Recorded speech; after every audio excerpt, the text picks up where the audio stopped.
Hello friends, once again you are welcome to Shikhar ICS Online, where we are discussing different topics of current affairs, economics, politics and international affairs। और पिछले कुछ दिनों से कुछ खबरें जो है अमेरिका और अमेरिका की अर्थव्यवस्था से, अमेरिका के बैंकिंग सेक्टर से बड़ी नकारात्मक और बड़ी आश्चर्यजनक खबरें आ रही है। और खबरें ये कि वहाँ की बैंक्स जो है वो एक के बाद एक कई बैंक जो है वो दिवालिया हुई है। फ्रेंड्स, ये खबरें आपको पिछले 2-3 दिन 4 दिन से मिल रही होगी।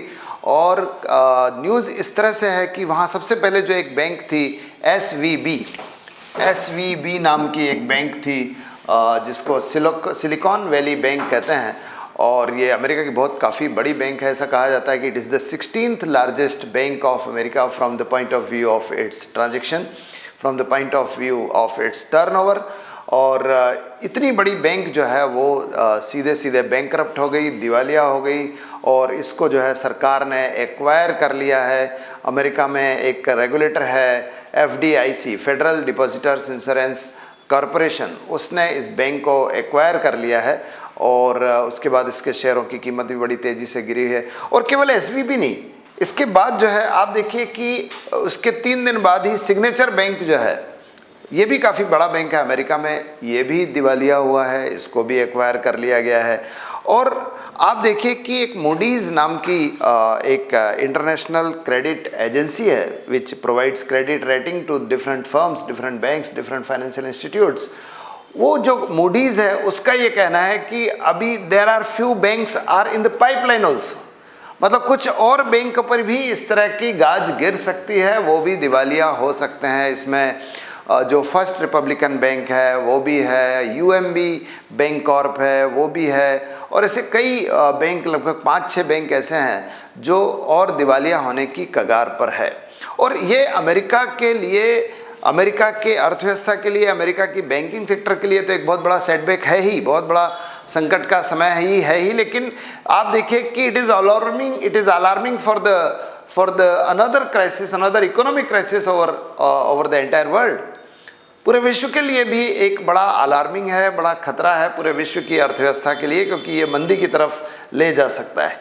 तो आज यही विषय हमारा चर्चा का विषय है कि किस तरह से अमेरिका का बैंकिंग सेक्टर जो है उसमें उथल पुथल मची हुई है। इसको हम देखेंगे, आज देखेंगे कि क्या जो है संकट है, ये संकट क्यों हुआ है, इसका अमेरिका पर क्या प्रभाव पड़ेगा, और सबसे ज़्यादा इम्पॉर्टेंट ये है कि how it is going to affect the India and Indian economy.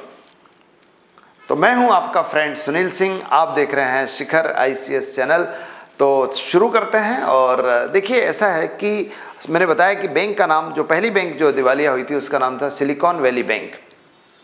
और सिलिकॉन वैली बैंक एक बड़ा बैंक है, खासतौर पे सिलिकॉन वैली से आप समझ रहे होंगे, सिलिकॉन वैली अमेरिका में एक बड़ी फेमस जगह है जो खासतौर पे IT सेक्टर्स के, कंप्यूटर्स के, इलेक्ट्रॉनिक्स के उद्योगों के लिए जानी जाती है। इसलिए उसको जो सिलिकॉन का इलेक्ट्रॉनिक चिप होता है उसी के नाम पर उसका नाम सिलिकॉन वैली है। तो वहीं की एक बैंक है और बड़ी बैंक है। और ख़ास तौर पे इसका कारोबार जो है वो होता है इन्हीं IT सेक्टर्स की इंडस्ट्रीज़ के लिए। IT सेक्टर्स के उद्योग, खासतौर पे जो नए उभरते उद्योग हैं जिनको हम स्टार्टअप्स कहते हैं, उनको फाइनेंस करने वाला बैंक था। लेकिन पिछले कुछ दिनों से इसका कारोबार बहुत तेज़ी से बढ़ा है। और एक बहुत, मैंने बताया ना, 16th लार्जेस्ट बैंक है अमेरिका का। और इस कारण जो है काफ़ी बड़ा बैंक था। लेकिन खबरें यूँ आई कि पहले जो है उसको शेयर बेचने पड़े अपने, उसके शेयरों की कीमत नीचे हुई and ultimately it was acquired by FDIC ने इसको एक्वायर कर लिया है। FDIC, आप देखिए, फेडरल डिपॉजिटर्स इंश्योरेंस कॉरपोरेशन है, जो अमेरिका में एक रेगुलेटर की तरह काम करता है, एक विनियामक संगठन की तरह काम करता है। और ऐसे कई विनियामक संगठन अमेरिका में कार्यरत है जो ये देखते हैं कि साहब किसी प्रकार से प्राइवेट जो सेक्टर है, जो चूँकि अमेरिका की इकोनॉमी एक कैपिटल इकोनॉमी है, कैपिटलिस्ट इकोनॉमी है, पूंजीवादी देश है, तो वहाँ सारे उद्योग धंधे प्राइवेट लोगों के पास है। तो वहाँ ऐसे कई रेगुलेटर हैं जो ये देखते हैं कि प्राइवेट फर्म जो है आम आदमी के हितों को नुकसान ना पहुँचाए। तो ऐसे विनियामकों में से एक विनियामक है FDIC, federal depositors insurance corporation, जो ये देखता है कि बैंकों के द्वारा, वित्तीय संस्थाओं के द्वारा उनके डिपॉजिटर्स को, उनके जमाकर्ताओं को, जिन लोगों ने उन बैंकों में, उन फाइनेंशियल इंस्टीट्यूट्स में पैसा जमा किया है, उनको नुकसान ना पहुँचे। तो इसी एफडीआईसी ने जो है एक्वायर कर लिया है, इस बैंक के ऑपरेशन को बंद कर दिया है, इसका एक्वायर कर लिया है, इसकी सारी प्रॉपर्टी सीज कर ली है ताकि जमाकर्ताओं को कुछ पैसा वापस लौटाया जा सके। तो ये एक संकट हुआ और उसके 3 दिन बाद ही जो है सिग्नेचर बैंक जो है वो भी इसी तरह से दिवालिया हो गया, बैंकरप्ट हो गया। और मैंने बताया कि जैसा मूडीज़ कह रहा है, मूडीज़ जो एक रैंकिंग एजेंसी है, क्रेडिट रैंकिंग एजेंसी है, जो वित्तीय संस्थाओं को, देशों को क्रेडिट रैंकिंग देती है कि इनमें निवेश करने योग्य ये बैंक है या नहीं, निवेश करने योग्य ये फर्म है या नहीं, तो उनको रैंकिंग देती है, अलग अलग रेटिंग देती है उनको। तो उसने भी जो है इन दोनों बैंकों को जंक श्रेणी में डाल दिया, मतलब अब ये किसी काम के नहीं है। और मूडीज़ का ये भी कहना है कि कुछ और बैंक, जैसे मैंने अभी कुछ नाम बताए थे आपको, जैसे फर्स्ट रिपब्लिक बैंक है, यूएमबी बैंक कॉर्प है, ऐसे बैंक्स जो है वो अभी भी वो भी खतरे की श्रेणी में आ गए हैं, ऐसा मूडीज़ का कहना है। तो ये संकट आया क्यों है, कारण क्या है, व्हाट आर द कॉजेस, जरा कारणों की खोज करते हैं। देखिए, कारण जो है अमेरिका में पहले से चल रहे थे। अमेरिका पिछले कुछ दिनों से, अमेरिका की आर्थिक स्थिति अच्छी नहीं है, मैंने ये पिछले कई वीडियोस में बताया है और फिर बता रहा हूँ कि अमेरिका में जो है आर्थिक स्थिति अच्छी नहीं है। ख़ासतौर पे अमेरिका में महंगाई बहुत ज़्यादा थी और महंगाई के कारण उन्होंने, फेडरल रिज़र्व ने अपने रेट ऑफ इंटरेस्ट बढ़ाए हैं। फेडरल रिजर्व क्या है ये भी देख लीजिए। फेडरल रिजर्व अमेरिका का सेंट्रल बैंक है, जैसे हमारे यहाँ आरबीआई है, रिजर्व बैंक ऑफ इंडिया है। In the same manner federal reserve is the central bank of America, और जो देश में सारी बैंकिंग गतिविधियों को कंट्रोल करता है। Once again it is also a regulator.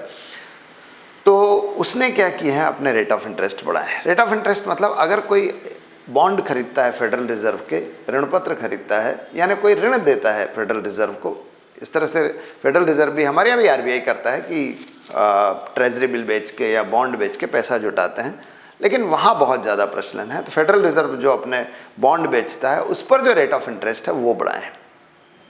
तो स्वाभाविक सी बात है कि अगर फेडरल रिजर्व ने, अगर सेंट्रल बैंक ने अपने रेट ऑफ इंटरेस्ट बढ़ा देगा तो जो इन्वेस्टर्स है वो उसी को अपना पैसा देंगे जिसके पास जो ज़्यादा रेट ऑफ इंटरेस्ट दे रहा होगा। अभी फेडरल रिजर्व ने चूंकि रेट ऑफ इंटरेस्ट बढ़ाए हैं, इसलिए सारा जो मनी इनफ्लो है वो चला गया फेडरल रिजर्व की तरफ। मैं फिर से बता रहा हूँ कि फेडरल रिजर्व ने ये रेट ऑफ इंटरेस्ट क्यों बढ़ाए। फेडरल रिजर्व ने रेट ऑफ इंटरेस्ट इसलिए बढ़ाया क्योंकि अमेरिका में महंगाई हो रही थी, इन्फ्लेशन हो रहा था, मुद्रास्फीति हो रही थी, और मुद्रास्फीति को कंट्रोल करने के लिए उन्होंने रेट ऑफ इंटरेस्ट बढ़ाया ताकि मनी इनफ्लो अमेरिका के फेडरल रिजर्व की तरफ चला जाए।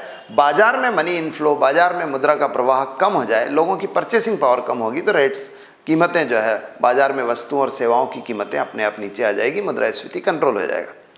इसलिए उन्होंने ये रेट ऑफ इंटरेस्ट बढ़ाया। लेकिन इसके कारण हुआ ये कि सारा मनी इनफ्लो, यानी जो लोग इन्वेस्टर्स थे उनका जो पैसा था वो सब फेडरल रिजर्व की तरफ जाने लगा। इसका एक प्रभाव ये हुआ कि इसका ये प्रभाव हुआ कि जैसे एसवीबी थे, आखिर ये बैंक है, इनके भी फाइनेंसर है कोई लोग, ये भी बॉन्ड बेचते हैं, ये भी पैसा जुटाते हैं, तो इनके जो बॉन्ड बिक रहे थे वो नहीं बिक पाए। लोगों ने बैंक से पैसा जो है मतलब इन्होंने जो बॉन्ड जारी किए, इन्होंने जो सिक्योरिटीज़ जारी किए वो नहीं बिक पाए। इसके कारण बैंक के पास पैसा क्या हुआ है, कम हुआ है। तो एक बड़ा कारण ये है, तो बैंक इसके कारण घाटे में हुआ। दूसरा एक कारण जो है वो क्रिप्टो करेंसी का भी है। एक क्रिप्टो करेंसी को भी आप यहाँ समझ सकते हैं। क्रिप्टो करेंसी एक ऐसी करेंसी होती है, एक ऐसी मुद्रा होती है जो किसी केंद्रीय बैंक के द्वारा जारी नहीं होती, ना किसी सरकार के द्वारा जारी होती है। जनरली जितनी भी करेंसीज है, चाहे डॉलर हो, चाहे पाउंड हो, चाहे यूरो हो, चाहे रुपया हो, चाहे पैसो हो, कोई सी भी मुद्रा हो, सबकी सब जो है किसी केंद्रीय बैंक के द्वारा जारी की जाती है, सरकार के द्वारा जारी की जाती है। But crypto currency is a currency which is not issued by a central bank और a government, rather it is issued by private firm. कोई प्राइवेट कंपनी, प्राइवेट फर्म उसको जारी करता है, उसकी कीमत निर्धारित करता है और अंतर्राष्ट्रीय बाजार में उसका लेन देन होने लगता है, लोग उसको खरीदने लगते हैं, बेचने लगते हैं और उसके कारण उसकी कीमत सेट होने लगती है। ये क्रिप्टो करेंसी कहलाता है। जैसे आपने बिटकॉइन का नाम सुना होगा, तो ऐसी बिटकॉइन तो एक है, ऐसी कई क्रिप्टो करेंसी होती है। तो इसमें बहुत बड़ी मात्रा में निवेश कर रखा था एसवीबी ने। कहते हैं, ऐसा कुछ डेटा ये कह रहा है कि लगभग 60% of the amount was invested in crypto currency. अब ये सच है झूठे पता नहीं। तो अब क्रिप्टो करेंसी, पिछले 1.5 साल से क्रिप्टो करेंसी की कीमत लगातार नीचे जा रही है। स्वाभाविक सी बात है, आपने कोई एसेट खरीद रखा है और उसकी कीमतें नीचे जा रही है, तो आपकी एसेट भी क्या हो रही है, आपकी परिसंपत्ति भी क्या हो रही है, कम हो रही है। तो ये भी घाटा एसवीबी को हो रहा था। अब आप देखिए कुछ चीज़ों का प्रभाव थोड़ा कास्केडिंग इफेक्ट के रूप में दिखा, कास्केडिंग इफेक्ट के रूप में दिखाई दे रहा है। कास्केडिंग इफेक्ट भी एक टर्म है, आप समझिए। कास्केडिंग इफेक्ट मतलब एक घटना हो रही है, उसके कारण दूसरी घटना, उसके कारण तीसरी घटना, उसके कारण चौथी घटना। जैसे कई बार लाइन में साइकिलें खड़ी होती है और एक साइकिल गिरती है तो धीरे धीरे धीरे सारी साइकिलें गिर जाती है। This is called to be the cascading effect, cascade effect. तो ये इफेक्ट भी हुआ है। जैसे आप देखिए फेडरल रिजर्व ने अपने रेट ऑफ इंटरेस्ट बढ़ाए, उसके कारण बैंक के पास पैसा कम हुआ। अब बैंक के पास पैसा कम हुआ तो बैंक का मतलब बैंक की असेट्स कम हुई, बैंक की कीमत कम हुई, क्रिप्टो करेंसी की कीमत गिरी तो बैंक की भी असेट्स कम हुई और इन सब के कारण बैंकों के शेयर गिरे, बैंकों के शेयरों की कीमत में कमी आई। मूडीज ने भी उसका रेटिंग गिराया और उसके कारण जो है, जो निवेशक थे, जिन लोगों ने पैसा लगा रखा था इसमें, उन्होंने अपना पैसा निकाला। जिनने अपना पैसा जमा कर रखा था बैंक में, उन्होंने अपना पैसा तेजी से निकाला। अब बैंक के पास पैसा कम पड़ने लगा धीरे धीरे in comparison to the people who are withdrawing money from the bank. लोग जितना पैसा निकाल रहे थे उसकी तुलना में बैंक के पास पैसा नहीं था, तो बैंक ने फिर क्या किया, अपने एसेट्स बेचे, अपने सिक्योरिटीज बेचना शुरू की, अपने शेयर्स वगैरह बेचना शुरू किए। तो वो जो बेकर नाम का इनका सीईओ है, उसने बहुत तेजी से जो है ऑर्डर जारी किए ताकि इसके सिक्योरिटीज़ बेची जा सके। अब सिक्योरिटीज़ बहुत तेज़ी से बिकी। किसी भी चीज़ की बिक्री अगर ज़्यादा होती है तो उसकी कीमत कम हो जाती है, ध्यान रखना। कोई सी भी चीज़ बाजार में ज़्यादा इनफ्लो हो जाए ना, तो उसकी जो है, जिसको हम मांग और पूर्ति का सिद्धांत कहते हैं, सप्लाई ज़्यादा हो गई, सप्लाई ज़्यादा हो गई तो एसवीबी के शेयर बहुत तेज़ी से गिरे, धड़ाम से गिरे, जिसको शेयर मार्केट में कहते हैं।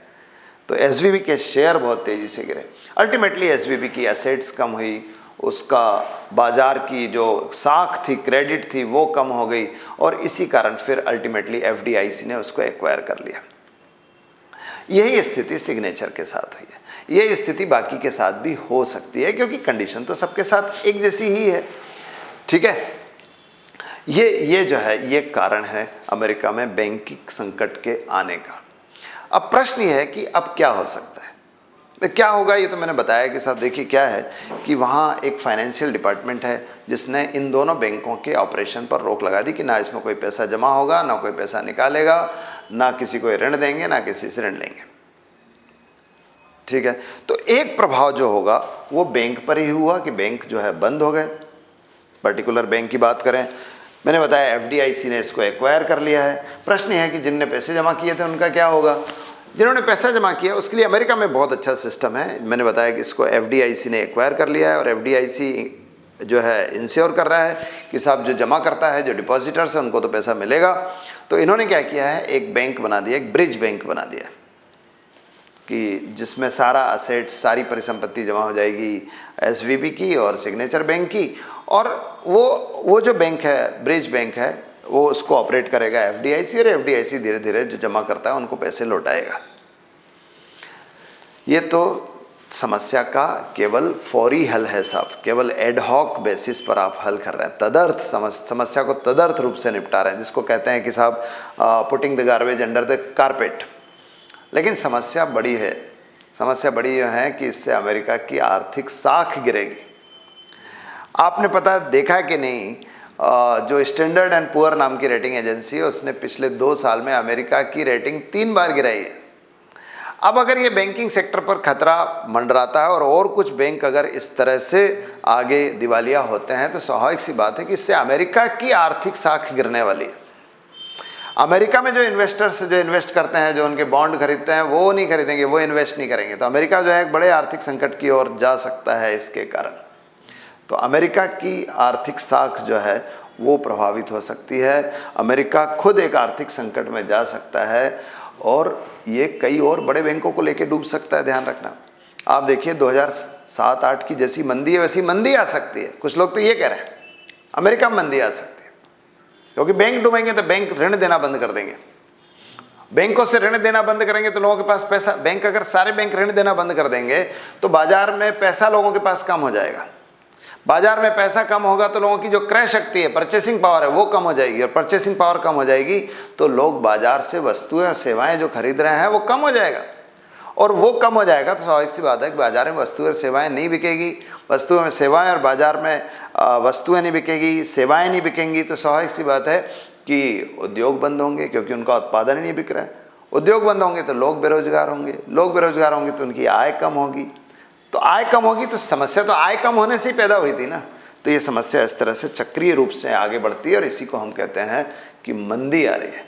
तो इट में कॉज अनदर रिसेशन, एक और मंदी को ला सकता है, जैसे 2007-8 की मंदी से अभी तक ऑलरेडी जूझ ही रही है वैसे भी पश्चिमी जगत। जर्मनी भी जूझ रहा है, इटली भी जूझ रहा है, ब्रिटेन सबसे ज़्यादा जूझ रहा है, ग्रीस भी जूझ रहा है, तो अमेरिका भी आ जाएगा उस श्रेणी में, कुछ लोग ये कह रहे हैं। आप देखिए 2007-8 की मंदी में ऐसे ही लेहमैन ब्रदर्स नाम की बैंक डूबी थी, लेहमैन ब्रदर्स, ऐसे ये भी डूबने की शुरुआत हो रही है, ऐसा कुछ लोग कह रहे हैं। अब ये आगे जाके क्या होता है ये तो देखने वाली बात होगी, लेकिन ऐसा कहा जा रहा है। तो ये मंदी आ सकती है, ये प्रभाव है।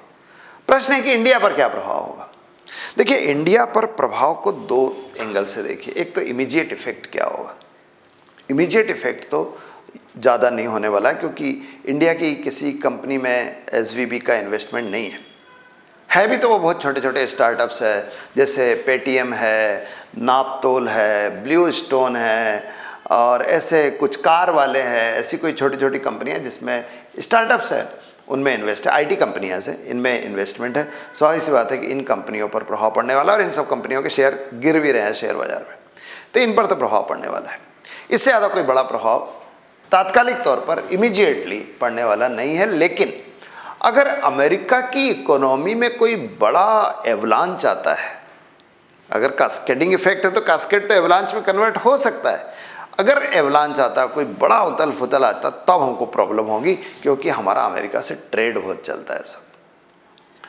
हम अमेरिका को बहुत सारी चीज़ें बेचते हैं और उससे खरीदते हैं। तो अगर वहाँ पर मंदी आएगी, वहाँ पर चीज़ें नहीं बिकेगी, तो हमारा जो एक्सपोर्ट है जो अमेरिका को हो रहा है वो भी प्रभावित होगा, वो गिर जाएगा, क्योंकि जब वहाँ वस्तु और सेवाएं बिकेंगी नहीं तो वो खरीदेंगे भी नहीं, और नहीं खरीदेंगे तो हमारा एक्सपोर्ट जो हो रहा था अमेरिका को वो रुक जाएगा। खासतौर पे आईटी सेक्टर में जो एक्सपोर्ट हो रहा था, आप देखिए कि हमारे यहाँ से जो है बिजनेस प्रोसेस आउटसोर्सिंग जिसको कहते हैं बीपीओ, वो बहुत ज़्यादा होता है अमेरिका के लिए। बहुत सारी आईटी कंपनीज है जो वहाँ सेवाएं दे रही है, तो उनको जो मिलने वाले ठेके हैं, कॉन्ट्रैक्ट्स है, वो कम हो जाएंगे, तो वो प्रभावित करेगा, और वो कुछ हद तक हमारे यहाँ भी मंदी का प्रभाव ला सकता है। तो ये इंडिया पर प्रभाव हो सकता है। तो this is all about the banking crisis in America friends. और अगर आपको ये वीडियो अच्छा लगा हो तो आप इसे लाइक कीजिए, आप इसे अपने फ्रेंड्स के साथ शेयर कीजिए। अगर आपने अभी तक ये चैनल सब्सक्राइब नहीं किया तो सब्सक्राइब भी कीजिए, और वो स्विच भी दबाइए ताकि आपको रेगुलरली जो है ये वीडियोस मिलते रहें। आप ये भी बता सकते हैं कि अगले कौन से टॉपिक्स पर, आप कमेंट बॉक्स में जाके ये बता सकते हैं कि अगले और कौन से टॉपिक्स हैं जिस पर आप ऐसा वीडियो चाहते हैं, ताकि आपको चीज़ों की डिटेल इन्फॉर्मेशन जो है मिल सके। तो आज के लिए इतना ही। Thank you very much. Have a good day.